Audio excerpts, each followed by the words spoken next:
It is a brand new Flyers Daily for Monday, March 10th, 2025. Flyers Daily, as usual, presented by Ticketmaster. Make more memories live. We've got a lot to discuss about what was a really bizarre week. Flyers lose 4 straight at home to open a 7-game homestand, and also trade deadline.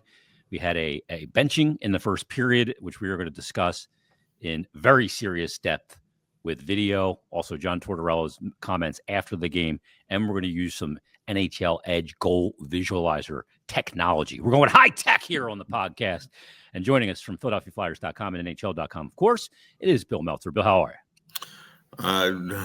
Catching my breath. It's been a whirlwind this weekend. All kinds of things going on the ice, off the ice. In the Flyers room. I mean, it's a whole kind of a whole different ball game in a couple of days after the deadline and moving forward here. I think that in the big picture, it's not about this player or that player specifically, but it's about moving ahead of what they're trying to set up for the next steps in a rebuild. And really this offseason, in the next year, and in the next season, it's paving the way. It kind of started with the trade with Calgary.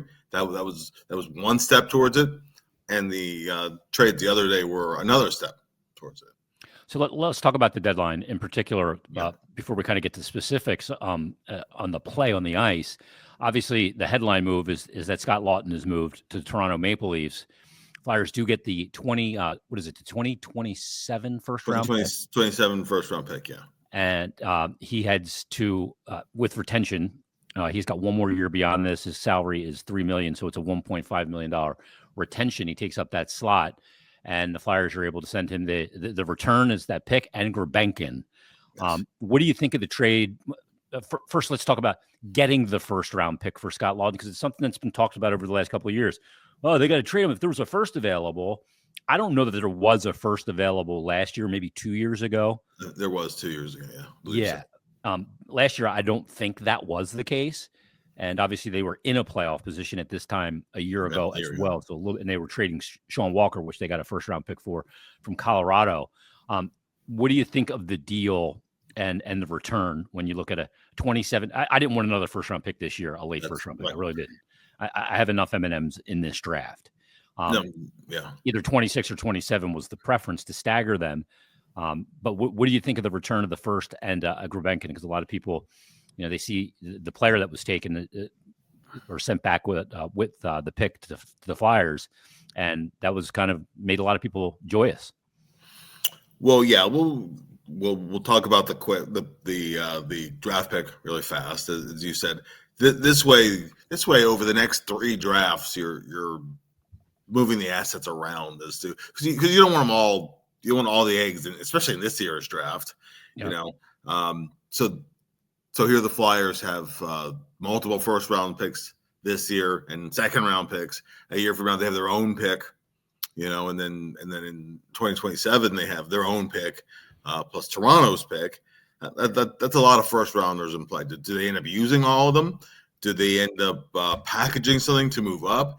Do they, if they end up in a situation where they're either making a trade or even potentially an offer sheet where you have to, you have to have your own pick, but it's a little more palatable if you have to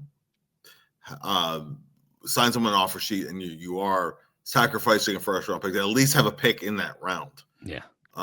So that's, the more assets that you have, the more flexibility you have. It enables you to trade from a little bit more of a position of strength. And the Flyers have really stockpiled a lot of assets on the higher end of the draft. To me, all that's positive. No matter what way you want to take it, it gives you the flexibility to take things different ways. So that there's different avenues of bringing in players that upgrade your roster. So the Flyers are creating some potential different ways, different avenues to add flexibility to do that. So I think in terms of adding the assets and whatever, you're having, and it's not a conditional first round pick either that okay, Toronto has to get to the Eastern Conference final, Lon has to play so many games. Well, suppose they actually do get there, but Laughton gets hurt in the playoffs, whatever the case might be, right? And then all of a sudden it's a second round pick or whatever. I think the only caveat is that it's top 10 protected, but I don't think Toronto is going to be the bottom 10 of the league anytime soon. No. So, now maybe they have a little bit of a down year. Marner, Tavares is falling off. Exactly. Whatever, yeah. Right. So then there's a top 15 or whatever the case might be. But they're not a lottery team. Yeah. but no, they're not going to be a lottery team anytime soon. But probably not. But it's not conditional in a way, and a lot of times you get that first round conditional pick, but the conditions are pretty heavy, where it's kind of hard to meet all the conditions to get that pick. I think that,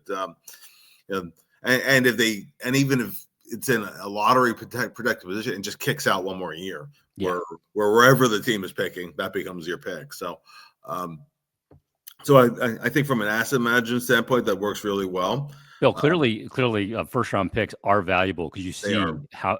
I mean, these GMs, I don't know what they think with these late first round picks. With only there's a couple organizations that are Vegas is an exception. For a number of years, kind of recently, Pittsburgh was an exception. They gave away first round picks like Halloween candy every year. Yeah, Tampa. But most organizations hoard them. Yeah, right. The Flyers have 3 firsts this year, 4 seconds, and a third. The next year they have 1 and 1 in the first, 1 in the second, 1 in the third, and then 27, 2 in the first, 1 in the second, 2 in the third. So that's a lot of draft capital. A lot of draft capital for sure, and that's that gives you the flexibility again to be able to do a variety of different things, and even non-first round picks. There are players that you see that youthful players sometimes you're bringing a second. Right. If you're bringing in a guy who might have a year remaining, might be a rental in certain cases, just to get you from point A to point B, you have the flexibility in different ranges of the draft to where you can do different things. So I think from an asset management standpoint, really good. In terms of the player, Grabenkin coming back, intriguing prospect. He has all the physical tools. And he had a breakout year in the KHL a year ago. Is he a finished product? By no means is he a finished product. With the Marlies, he's shown flashes. He has to put it together. He has to continue learning to play within the North American structure, the style of play, whatever. When he's been on with the Marlies, he's been quite good. He clearly has skill, and the only thing I've seen with him off the ice is that hilarious interview, the forecheck, backcheck, paycheck. Yeah. But but clearly a personable, fun-loving kid. So I think it'll be a hit in the room and whatnot. But is it a guarantee that things will come together for him? That where they play on the ice, particularly the NHL level, will match the physical tools? There's no guarantees, but he's a guy that if he clicks, is a guy with a high upside, and that's really, that's such a big part of it. He's still really young, really young. He's big. He's big too. They finally, look, Bill. The fact of the matter is the Flyers, as currently constructed, are really small. It's on the wing, yeah. Look at some of your wingers. TK is not a big guy. Brink, Forster's got some size, but they don't have a lot of size flanking up front. To get a guy with some size that can play down low, and from what I understand, that's an asset of his game where he can really make that down below the dots. And a really clever passer. That was the one thing that they kind of jumped out. He like a year ago when Michkov was still with Sochi, saw some games against him, and what jumped out with Grabenkin is that he is, again, very clever with the puck. He can wait things out. More of a pass first guy than a goal scorer. He does. He can score when he actually shoots, but he doesn't shoot a ton. Mm-hmm. That's something that maybe evolves over time. Or I don't have a problem with a playmaking winger. Look at I'm not saying he's going to be Jake Voracek, mind you, but Jake put up a lot of assists every year, and that.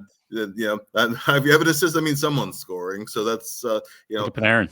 Yeah, for one sure. One of the greatest flank playmakers there is. Exactly. So if you're making plays and you're contributing offensively. I don't care if it's by goal or assist. Players have all their own styles, their own strengths and weaknesses.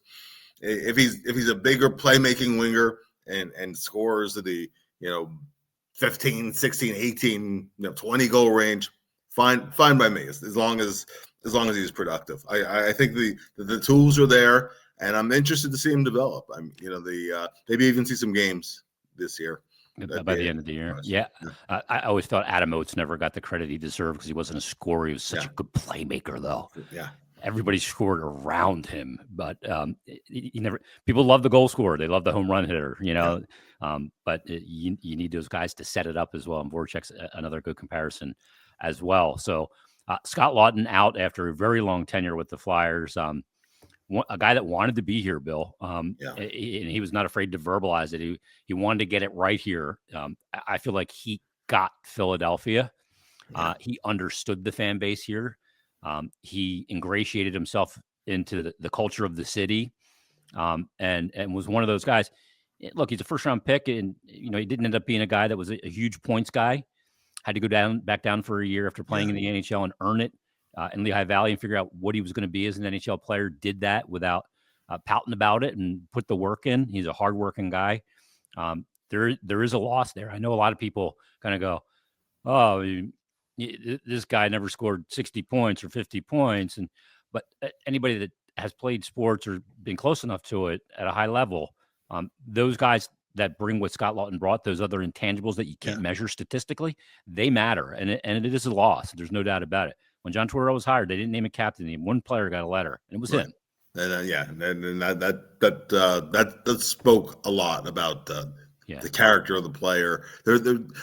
I also think that one thing that I believe it might have been Vigneault who said it, or it was shortly before AV got here. But he said, if I'd never seen this team, and I'm looking at the guys, who are here, was in the season, and he said, and name the guys that have guaranteed jobs and the guys that are fighting for a roster spot. You would have thought that Laughton was one of the guys fighting for a spot because he never took a day off, right? Yeah. He never took anything for granted ever. That was his work ethic. That was how he led by example. Beyond all the stuff which you could go on and on about that he's done off the ice. He just embodied a competitive spirit about him. Yeah. And when you look at a player as a late first round pick, or really anywhere but the top end of a first round, you also have to look at what was the draft class as a whole. Who else was picked around there? Yeah. It was 2012 wasn't a great draft. You look back at it, there's not a ton of guys that have gone on to be stars. So the fact that Laughton wasn't has been a quote unquote star, that doesn't mean you're also part of a draft class, right? I think where the Flyers were picking that year, they got a really good player. You add all the other things to it, and didn't even talk about the penalty kill / really power kill, because he was he and Konechny, particularly a year ago, embodied that whole thing. If you go over the last 3 seasons, 20, 22, 23, till this year, and look across the entire NHL, who leads the NHL in shorthanded points? It's Scott Laughton. Yeah. Right? So that certainly is a valuable, measurable piece of what he brings. And then you bring in the intangibles too. And also, finally, you can't forget the versatility, because he can play center or wing with equal comfort levels, and a lot of guys can't do that. And if you move him up in the lineup, you move him down in the lineup, wherever he might be, he'll give you the same game, the same effort every game. Yep. Yeah, he's not going to pout about it. He was taken in that draft in 2012. That was the Nail Yakupov draft, where Edmonton won the lottery and took Yakupov. Laughton taken 20th that year out of Oshawa, played 661 games for the Flyers with 265 points, all said and done. And that draft was Galchenyuk's in that draft, Dumba, Morgan Riley. So there's some players here in this draft. Trouba, and obviously Vasilevsky's the big name in there, is going to be headed to the Hall of Fame. Yeah. But not your high end of drafts like 03 or certainly some other years as well. You surprised the Flyers moved Kuzmenko? I was not surprised in the least. No. I always thought that he was okay. Yeah, we're going to look at him, but if we get anything of relative value, we'll move him. I didn't think that he was necessarily in the cards to come back next year anyway. Yeah. I liked what he did while I was here, 5 points in 7 games. Yeah. A little bit, but he does that everywhere, and then it tails off, and that's more telling. And that's it too. And mind you, I'm not judging him on his last game because the Flyers collectively against Winnipeg stunk. Were really bad. That was a brutal hockey. They were manhandled. That being said, the game that Kuzmenko played that day is kind of the other side of his history, where he lands somewhere with a splash, usually his first year, whether it was Vancouver or his time with Calgary. And then, for whatever reason, he'll string together 25, 30 games like that one, like he even played. Yeah. I would be, I'd be leery about bringing him back on a 1-year deal. I'm just being honest because I like to have some idea of what you might be able to expect from the player. Seems like a real personable guy. Didn't really, he wasn't here long enough to really get to know him. Man, he was a goofy dude. Yeah. Oh yeah. Yeah. But kind of a character, and that's fine. Clearly he was good in the bumper during that short time he had in the power play. Did have one really nice goal, the one where he stripped, I think it was Kadri of the puck and went in. Scored a really pretty goal. So I mean, the ability is there. I just worried about with him sustainability because his history is not that. And now he was good year and a really good year with Vancouver. Down second year, he got into Rick Tocchet's doghouse. Right. Goes to Calgary, landed with a splash for the first partial season this year with Calgary, and he actually had the second game of the year was against the Flyers. He had a really good game that game. I think 3 points in that game, but then he almost was invisible until the trade to Philly. He did almost nothing else. Worked his way down the lineup as it went along, and so. The fact that the Flyers ate half of the remaining salary doesn't really make a difference because it expires after this year anyway, and you're able to bump up the asset. Maybe you would have gotten a 4th round, 5th round pick for him, but in order to make the cap flexibility work, you got a 3rd round pick out of it. That's not bad. That's not a bad asset. It's weaponizing your cap a little bit to enhance your return when. That retention, it means nothing. They're retaining for a couple of months this year, and he's off the books, and the retention spot reopens. So it's an absolute nothing burger, and he's a player to me that I always say certain players require more bandwidth than others. And how they need to be coached and motivated, because you see how good he can be, but he's going to eat up so much bandwidth to try and get him there and keep him there. That it becomes just a net negative. So we wish him the best in LA and the rest of his career because it does seem like a good guy. But I can't have one player eating up that much bandwidth of the coaching staff trying to keep him on the rails when he's got the talent. And there's enough data there now to show that he is an underperformer, all said and done. Erik Johnson gets moved to Colorado. Name was not mentioned at all coming up the deadline for obvious reasons. He's a 7th defenseman. But that deal to Colorado will spread in NHL circles, Bill. The return for that deal is what Danny Briere did for Erik Johnson. Yes. And that will go a very long way. No, for sure. He treated the player right. And before he retires, most likely this will be his last year in the NHL. I'd be surprised otherwise. He got to play his 1,000th game in the NHL. He got to go really back home because he was in Colorado a long, long, long time. It's kind of become home for him, even though he was drafted by the Blues. But Colorado was really kind of home. Maybe gets another cup ring, and but he speaks so highly of his time here, and he's such a well-respected, good guy that. What he says carries weight around the league where he's like, if you go there, you'll love it there. You'll be treated right. Yeah. So that carries value in there too. And I don't know what Giovanni Smith is going to be. I liked him as a junior player. He was a second round pick by Detroit, and I thought he was going to maybe evolve into like a really pain in the neck kind of third line power forward. Actually, I remember a series I tweeted about the other day.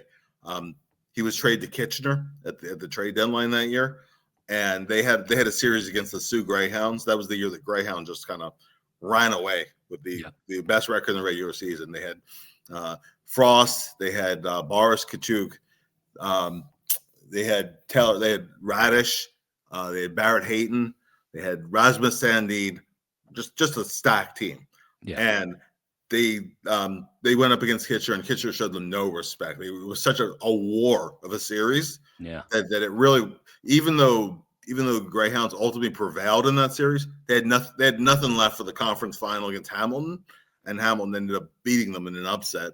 And I thought, boy, Smith was a pain in the neck. He was so physical, so aggressive. Yeah, relentless.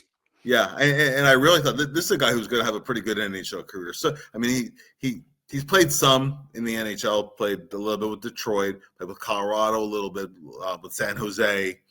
To me, he's kind of ended up as kind of a marginal NHL guy, a guy who will see some NHL games, more in the American League. I don't know, I don't know if he can come in and maybe compete for a Delorier's spot, or kind of come in and give a little bit for what Zach McEwen gave to the Flyers for a short period of time.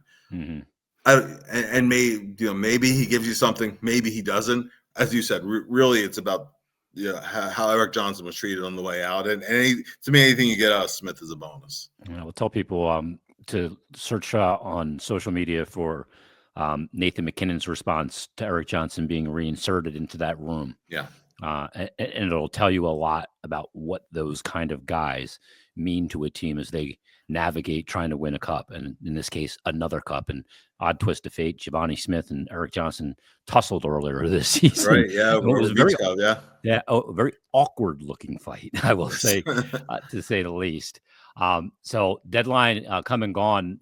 I'm going to stay on one more thing on the deadline real quick, Bill, in regards to Carolina.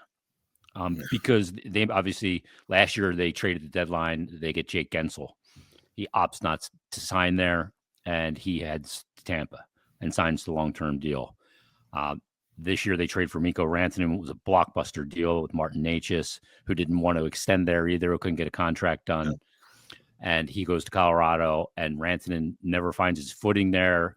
And in an interview I saw with Sportsnet, it seemed like he just didn't vibe with it for a litany of reasons, which he wouldn't be specific about, but it was pretty telling to me. Does Carolina have a problem with players wanting to play there? Well, I don't think it's about Rod Brind'Amour. I think players like to play for Roddy. I think it's kind of an ownership thing. When you talk about how a player feels treated within an organization, I mean they've been a contender for a while here. Right? It's a good team. It's a good team, yeah. They come in with a chance to win. So why can't they extend guys? Why don't guys want to stay there? When you have, when it's not the team and it's not the coach and it's certainly not they have they actually have a really interesting like fan base there. They're pretty rabid, honestly. They've cultivated that. So why don't players go there? Yeah. Yep. So they took a real gamble here, and they came away looking foolish because he was only there briefly, and you ended up taking less than you traded. They offered. So, yeah, and he ends up in Dallas at $12 million, and Jim Nill did some real good business. Dallas is an absolute wagon. They are. But I look at that and I go, that's one of those situations where things that matter to players are the city sometimes. Raleigh's not. I've never been to Raleigh, so I don't have a bad thing to say about it. But it's not like a bustling nightlife and restaurants. It's not known for that apparently. And amenities mean everything. And the owner apparently doesn't like to pay people outside of the people he has to. He spends to the cap, but the things that matter to players, it's not just the arena they play in. They're in there very, very little, 41 times a year for the most part. Practice facilities better be top notch in today's world. And when you walk into those and you look at them, you go, because that's where they spend a lot of time. Yeah. So I thought it was real interesting how that played out. Obviously, Marchand ending up in Florida is an interesting development as well. These playoffs are going to be insane when it's all said and done. Flyers obviously trying to keep their name in the mix. Bill, the math's not good. The math really is not good for the Flyers at this point.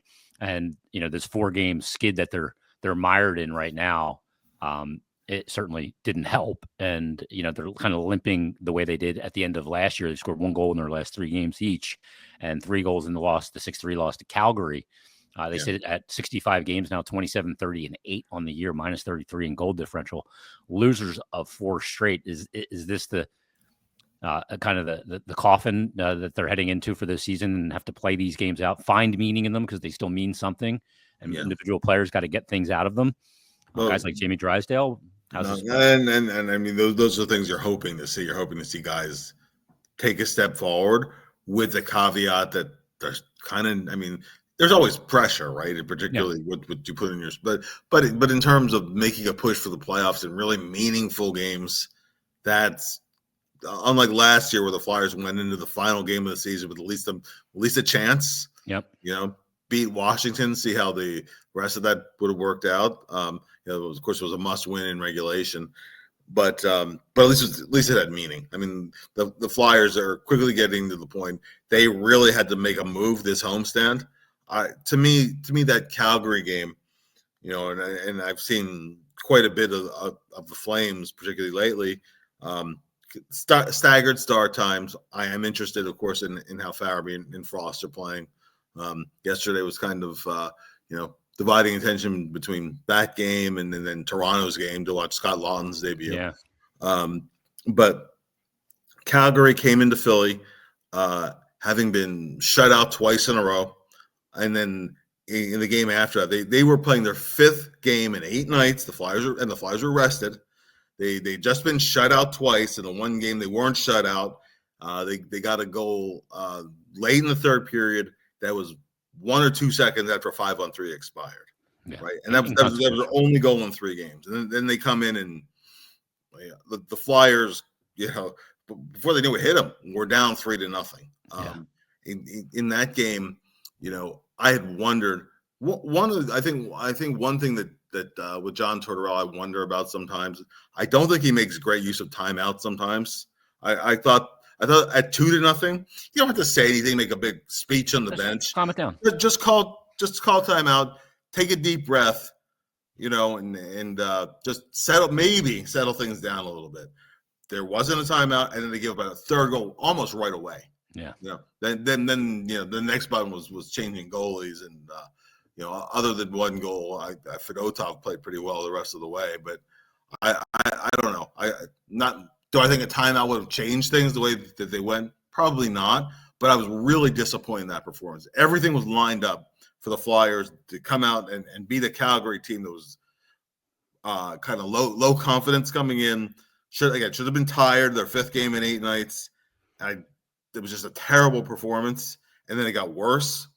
Again, it's obviously an outstanding Winnipeg team, and then it got worse again against Seattle. Against Seattle. Seattle was ugly because Seattle went up and down the ice. Yeah, and Seattle's not built to go up and down the ice against anybody. They're not. The Flyers gave so many odd man rushes in that game. Yeah. There were times the Flyers might give up that many odd man rushes in a couple of weeks. I mean, it was just it was terrible. It was terrible and I thought like it kind of had the feel of an exhibition game, and a bad exhibition game at that. Honestly, it was Grubauer look great, who has not been great. So the Flyers really had to be making their move to have even a chance to expand on that 5-game point streak, and really it's gone the other way. The Flyers were better on Sunday, but still not nearly good enough against the Devils. I mean, the Devils had lost 3 in a row also. They're without Jack Hughes. They're without Dougie Hamilton. And although I thought the Flyers played better, they didn't play well enough to win. They didn't come away like a game. This is when they should have won, maybe. So. Yeah. Obviously, the big takeaway from the Devils game was after the first goal was scored to open the scoring in the first period, at the 11:10 mark, that was the last shift of the first period for Matvei Michkov. I think he played about 2.5 minutes in the first period. And obviously, anytime that any player is sat down, it's conversation. And in particular, when it's, your burgeoning superstar of the future, it's been a topic of conversation earlier this season. A lot of us suspected, and Brian Smith and I talked about it at the intermission, was it because of the lack of the back check on the goal that was scored? So we're going to play the video of the goal. We're going to play the NHL goal visualization so you can see exactly where Michkov is and on the play. And then we're going to play John Tortorella's comments when he was asked about it post-game. And we'll kind of put this all together in one big conversation piece because it's a very worthwhile conversation to have. So here, first, courtesy of TNT, here is the goal. It's a replay of the goal from the kind of back end so you can see where Michkov is. The New Jersey Devils got to open the scoring. And as we put the video on here, you see they come down the wing. Okay, puck thrown in front, bad bounce, ends up there. Boom, goal. Cody Glass gets his first as a Devil, I think his 5th of the season. So that's the actual goal. Now here you see it, and I'm going to pause it right there as the cross-ice pass happens to come over here, which is eventually the pass across the slot that gets deflected and ends up here on the stick of this player where the pointer is, which is Cody Glass. Here's Matvei Michkov coming back into the zone and takes a curl towards the blue line. The player that he was responsible as the last forward coming into the zone and the trailing forward for the Flyers doesn't get picked up. Glass gets the goal. So let's take that part of it out of the equation, Bill, and just show the edge tracker now, which is a little bit different. You can kind of see they're just like kind of moving balls around the ice, the virtual sheet of the ice, and you can see how it plays out here. And obviously, you see Michkov here in the offensive zone. Now he's behind the entire play here. Here's the eventual goal scorer, number 12, who he's alongside of at one point, basically. At one point, he's right next to him, and he kind of releases and lets him go. Yeah. So we'll just show it again because you see coming right here, he comes back, and number 12 is right here. They're kind of toe to toe, and then the decision to curl. Glass goes to the net. Boom, goal. It's 1-0 Flyers. And we know that there's certain things for this coaching staff, a lot of coaching staffs that are non-negotiables. Back checking, back pressure. You never know. You never quit on the play because you never know when you can affect it. Right. And we see Michkov in that goal end up getting scored there. Our assumption, and my assumption, was, okay, he was sat down because I thought that going into the game, John Tortorella said the first way for us to get things moving in the right direction is to go from our crease out. And these are the non-negotiables. I want you guys still pushing offense, but these are the non-negotiables. We got to protect our house. And it wasn't protected. So here's John Tortorella after the game when asked about Michkov being benched after that goal for the remainder of the first period. Talked a lot about Matvei having learning experiences. In the first there, it looked like after the goal, you kind of sat him down. Yeah, situations happen. Is it hard for you to do that, and especially with him being so young, or is it just one of those moments that it's very easy to do? No, it's part of the process. You had mentioned a few weeks ago when I believe you sat him for the rest of the game, and you had said that in retrospect you would have put him back. Just let me tell you guys something, okay? There are a number of things that come into play, not one specific play, okay? And you are at a disadvantage because I'm not going to give you information. It's not always the play on the ice that I'm trying to teach. So use that as a context before you start all your. There are so many things that go on, and with me trying to develop that player, and I'm going to continue to do it the way I think it should be done, but don't just look at the play. No, he didn't do the job as far as back checking. No, he didn't do the job in the offense zone, but there are a number of other things that come into play. And I need to show you the respect that I'm not going to give you that information, and you don't realize that. So don't make a bigger deal out of it than you think you need to. There he is, John Tortorella. In the very beginning, he said, situations happen. Yeah. And he does not, I see that and I go, okay, he's not talking about a hockey situation on the ice. And then he said, not just the play on the ice. Yeah. And I have to coach everything. You have to coach. Yeah. And you're coaching professionalism. You're coaching all of those kind of things. Correct. So, and it's conjecture, but because when I first started thinking about it after the game, right, I'm thinking, well, okay, John, if it wasn't the back check, let's say he has the exact same first period and he does bust out the back check on that play, is he sitting? So based on his play on the ice, Probably not, right? I think if especially because a weird bounce was involved up the ice, if he would have really just come back hard and whatever, I don't think he would have said a word. It'd have been no harm, no foul. No harm, no foul. Just one of those things. He came back. It's a rubber bouncing on the ice. It's gonna take. You're gonna get bad bounces. Right. So so the coach says it's not just the play on the ice. What does that tell me? It was not about a hockey play. Yeah. And there was also another situation this year where he said something to the player, referring to Michkov. Michkov answered something back. Didn't like Terrell's response, and in that game he sat the rest of the game. In this case, he sat for the rest of the first period. I think it was there was some of that at play there. That whatever exchange there was, it kind of triggered the coach a little. He didn't like it. He didn't like it, and that is something that with Michkov is one of those things that they're working on managing, not just back check or this detail supporting the play, those kind of things. I mean, yes, all those things come up with the player, but if it wasn't the back check, and again, you change that one variable, that if he had back check, that he certainly wouldn't have sat.